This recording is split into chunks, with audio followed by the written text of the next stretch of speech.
Hi, Kimi. Okay, hi. Congratulations sa graduate na kayo. Kita ako sa bib. Okay, like Sa lipat na. Meron na.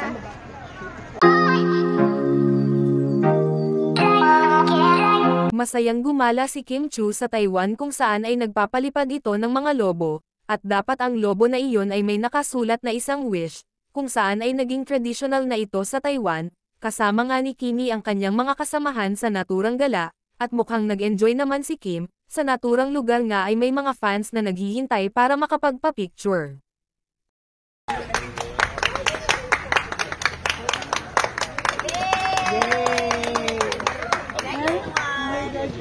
Ay, hi. Ikaw lakad na. Punta ka doon. Video na lang. Mamaya na po ulit mag-activity lang kami. Alright, sure. Ako, next.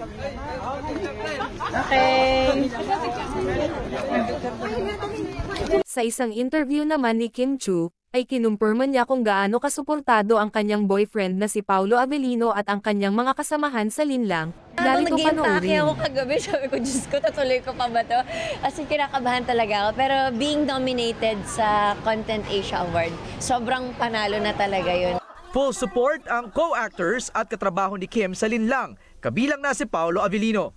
Congrats! Tsaka sabi niya maging nominated lang, sobrang panalo na yon. Kaya, siya na, nag-congrats na rin siya. Pa-proud din sila and then sana mauwi ko talaga. Humingi na rin kami ng update kay Kim sa ginagawa nilang pelikula ni Paolo na may pamagat na My Love Will Make You Disappear. Malapit na kami mag-start and excited na kami and tapos na ang Ghost Month. Yung script, mahahanda na rin. So, slowly gearing up na rin kami to start the movie. Sa labas ng trabaho, madalas na makita ang Kim Pao na magkasamang nagja-jogging, nagbabike at nag-exercise.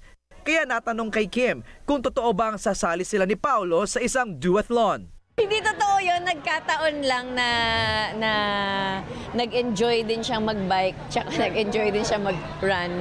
So parang, halika, sabay ka. Gusto niyo